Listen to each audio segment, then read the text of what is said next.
A brand for a company is like a reputation for a person. You earn reputation by trying to do hard things well. The human brain is an incredible pattern-matching machine. We see our customers as invited guests to a party, and we are the hosts. It's our job every day to make every important aspect of the customer experience a little bit better. I believe you have to be willing to be misunderstood if you're going to innovate. What's dangerous is not to evolve. If you can't tolerate critics, don't do anything new or interesting.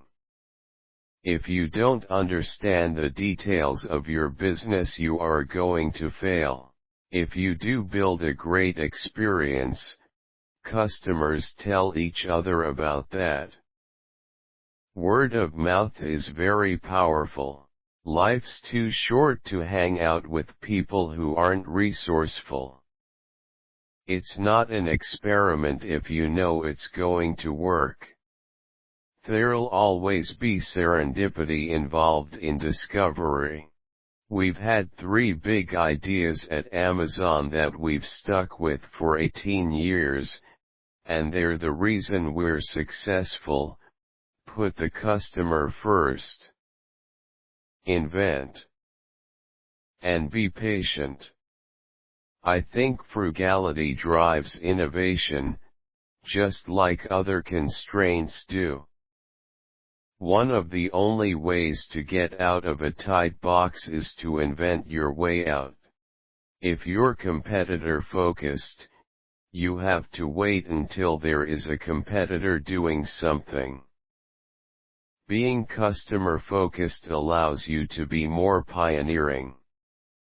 Our motto at Blue Origin is Gradedem ferociter, step by step, ferociously. The best customer service is if the customer doesn't need to call you, doesn't need to talk to you. It just works. What consumerism really is, at its worst, is getting people to buy things that don't actually improve their lives. There are 2 kinds of companies, those that work to try to charge more and those that work to charge less. We will be the second. The common question that gets asked in business is, why? That's a good question, but an equally valid question is, why not? Because, resilience. If you think of it in terms of the gold rush, then you'd be pretty depressed right now because the last nugget of gold would be gone. But the good thing is, with innovation, there isn't a last nugget. Every new thing creates 2 new questions and 2 new opportunities. The thing that motivates me is a very common form of motivation. And that is, with other folks counting on me, it's so easy to be motivated. Great industries are never made from single companies. There is room in space for a lot of winners. No matter what your mission is, have some notion in your head.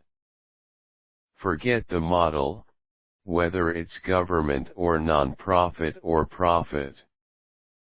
Ask yourself the more important question: is my mission improving the world? Are you sure about it? Seek to disconfirm that all the time. And if you can, change your mission. A company shouldn't get addicted to being shiny, because shiny doesn't last. The key thing about a book is that you lose yourself in the author's world. Real estate is the key cost of physical retailers. That's why there's the old saw, location, location, location.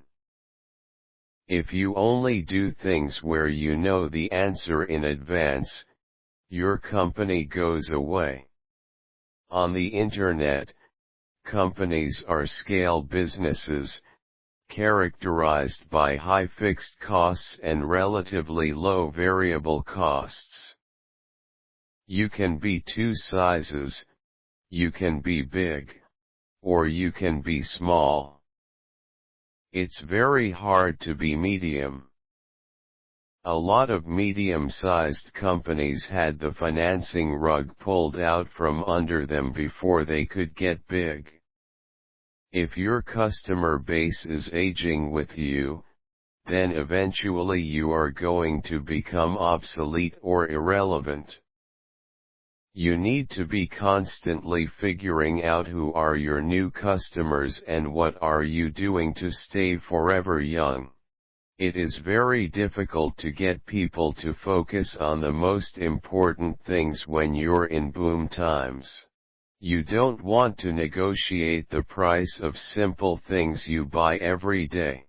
There are two ways to extend a business. Take inventory of what you're good at and extend out from your skills. Or determine what your customers need and work backward, even if it requires learning new skills. Kindle is an example of working backward. Percentage margins don't matter. What matters always is dollar margins, the actual dollar amount. Companies are valued not on their percentage margins, but on how many dollars they actually make, and a multiple of that. Beautiful speech doesn't need protection, it's ugly speech that needs protection. We have these cultural norms that allow people to say really ugly things. You don't have to invite them to your dinner party, but you should let them say it.